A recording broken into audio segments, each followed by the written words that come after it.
Materials Design. Task 1. The Role of the Materials Designer. Presented by Melissa Ospina Flores. Group 15. Tutor Diana Constanza Cruz. National Open and Distance University. Year 2022. Introduction. Hello, my name is Melissa Ospina Flores. I am 26 years old. I was born and raised in New York City, but I'm currently living in Colombia, in Pereira, to be more specific. I'm Colombian because I come from a Colombian family. I just had the opportunity to grow up learning both languages, English and Spanish. Since I live in Pereira, I belong to the Eje Cafetero, de Dos Quebradas, and I'm very happy to be studying in the UNAT. And I have so many expectations for this course, materials design, how to implement and work on so many materials and resources that we can do with our students. I'm really looking forward to that. What was the conception of materials development decades ago?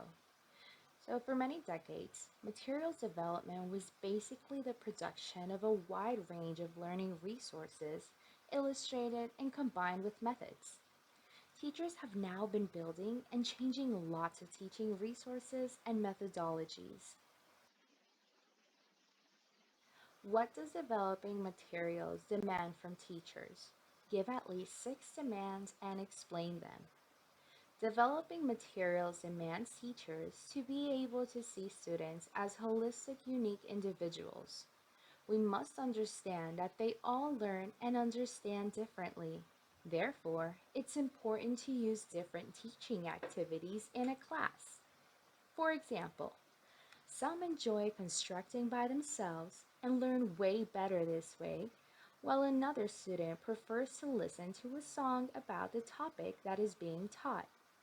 The teacher can have one student building a creation about the topic, while the other listens to a song about it all at once.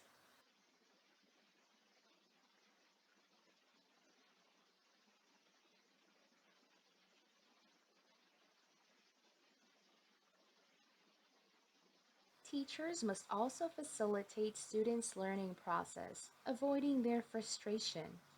Just like students learn differently, they also react differently. It's good to consider having a feelings chart or be very open to students from the start. Teachers must be understanding and allow them to gain confidence from you in order to help them whenever they may feel frustrated. Teachers should also be willing to devote time to teach with laughter. Not everything has to be all about seriousness. It's important that students respect you, but it's also nice to interact with them differently, and everyone enjoys a little bit of humor.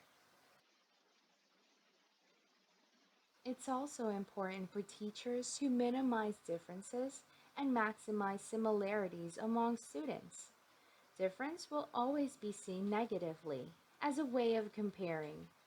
So it's better to highlight what things students have in common in a positive way, always speaking and directing towards students in a positive manner. It's key for teachers to always be ready to innovate in their teaching practice. We shouldn't stick to one method all the time. We must always consider that students learn differently and that just like science and technology, education is evolving as well. This will also help attract students' interests. Finally, teachers should always keep on praising students' attempts to perform tasks in different ways. When we value the students' efforts, that will help them feel motivated to continue working on their weaknesses and strengths. Now let's move on to the components of creating and adopting didactic learning materials. The first one is needs assessment. It involves a lot of aspects that determine teacher decision making. It helps achieve meaningful and effective teaching and learning settings. The next one is setting goals and objectives. The aim should be clear, always satisfying students' needs and expectations. Setting goals doesn't just give a sense of direction, it also benefits the agents involved in teaching and learning. Conceptualizing content or designing a syllabus. A syllabus helps understand what the course intends to be, the reasons for teaching it, its destination, and the requirements to achieve it. Selecting and developing materials and activities. A text itself is not a course.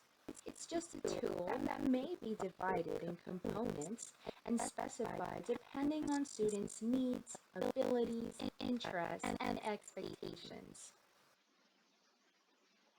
Organization of content and activities. This helps with building, recycling, sequence, and matrix approaches. Evaluation. It checks what students have understood and applied. It diagnoses specific weaknesses and strengths. Resources and constraints.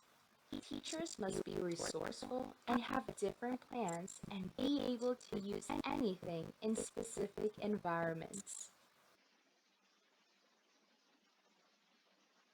All right, well, the last question says, in your opinion, what is the principal role of the teacher when designing language learning materials?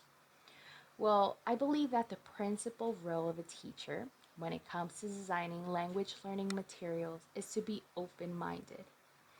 I believe that open mindedness helps attract many other aspects that will help encourage the learning process of each student. One of the essential demands revolves around being able to see and look at each student as a holistic, unique individual. We may have our different beliefs, that's true, and we come from different families and customs. But being open minded will definitely help us go beyond those characteristics and treat each other respectfully. Another important aspect to consider that includes open mindedness as well are the activities and projects that will be created and developed as well throughout a certain period of time. So we must have like the knowledge and the creativity in order to work with these tasks. As teachers, we should be aware that each student learns differently. We all learn differently.